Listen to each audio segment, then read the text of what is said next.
Hello? Hello? Somebody there? Oh, hey, how's it going? Hey, welcome back to the bowl. I'm Mac. You made it just in time, because we're about to start episode 10. That's right, we're in double digits, baby. This is the episode where we finish the farm.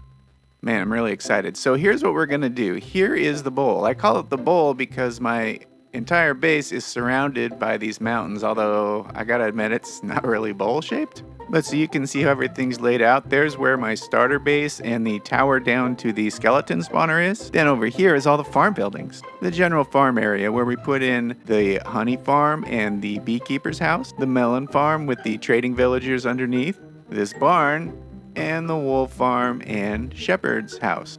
Then way down in the corner, of course, is the fishing cabin with the lake that we put in. There didn't used to be a lake here. And here is what we're going to start working on next. Here is where the farmer worker houses are going to be. They're going to be kind of like bunk houses.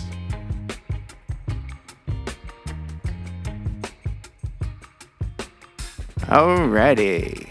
So I've cleared and leveled out these spots for the farm worker houses. Pretty much everything other than those flat spots is going to be completely covered in trees, just some openings where bits and bobs of the houses are going to poke through. So I built this one as a sample. I just wanted to see how it looked, and I really like it. I was kind of going for, I wanted them to be small like villager houses, but not look like villager houses, if that makes sense, but it doesn't really leave you with a lot of options. So I decided to stick with this basic shape, but do 3 different versions made with different materials, maybe slightly different shapes and roof lines, stuff like that. Oh, but I also did do some very basic interior work in this bunkhouse. It kind of gives you the vibe of just a bunkhouse.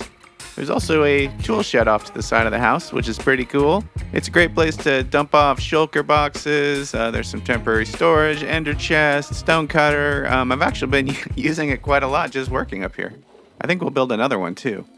Okay, it's time. I got all the materials I need, and we're going to do 2 more variations on that house up there. Let's go!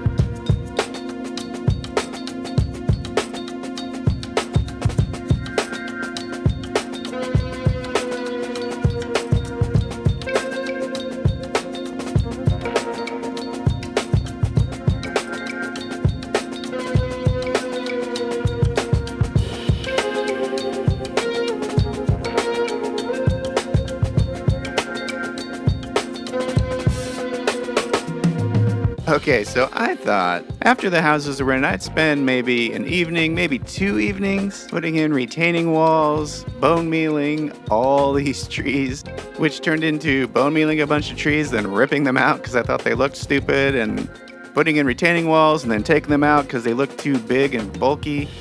Whew. You know, there's a saying, art is never truly finished. It's simply abandoned at an interesting place.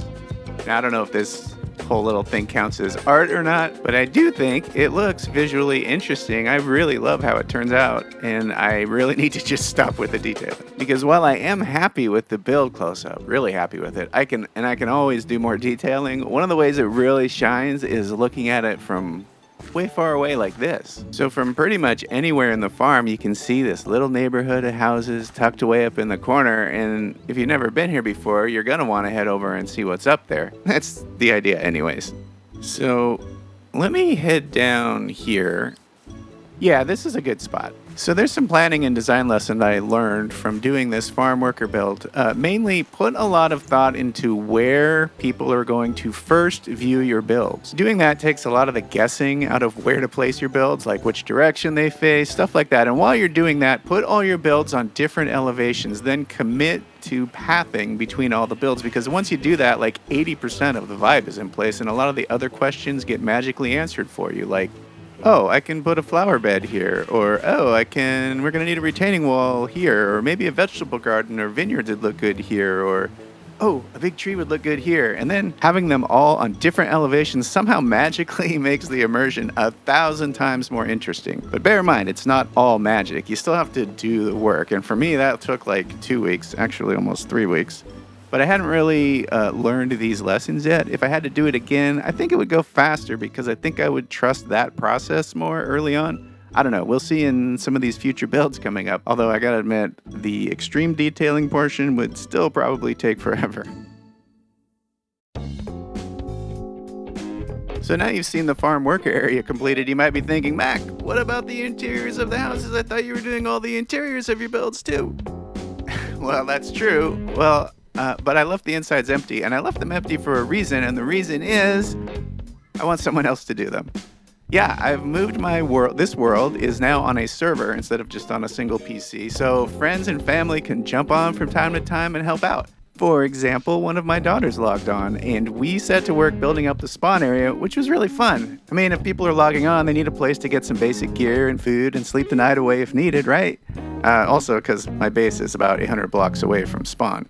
If this spawn area looks familiar, it should. The basic wall design is taken from my wool farm back at base, but this is way larger and with a few more cool details. The floor pattern we're building here is called a Celtic knot.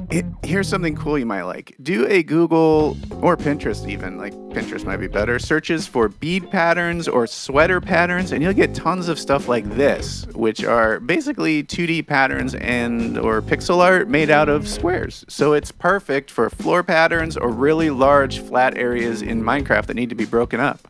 So once the spawn area was done, my daughter logged off, and I built one last thing, which I'm going to show to close out this episode. And since I'm going to end with it, let me just say real quick, thank you, times a million, for watching this little show and tell episode, and thanks for 80 subscribers. Welcome if you're new. Leave a like if you like. By the way, YouTube likes it too, because then they know to share it out to more people. And I've got some really cool builds lined up for the coming weeks. My smelter building next episode is freaking awesome. So thanks again for watching, and I can't wait to see you in the next episode. So, the last clip I'm going to show is only about 20 seconds long. I built a memorial here at Spawn for someone who passed away over the summer. This person provided me and millions of others lots of laughs and good times during the pandemic. His passing to cancer at such a young age, I think he was only like 23 or 24, it really hit the gaming community hard. I really love that guy, and it seemed only fitting to have his monument and his spirit here guarding my Minecraft world. So until next time, hug the people close to you, tell them you love them, because life happens to all of us, and a lot of it is very unexpected. So now, without further ado, the Technoblade Memorial.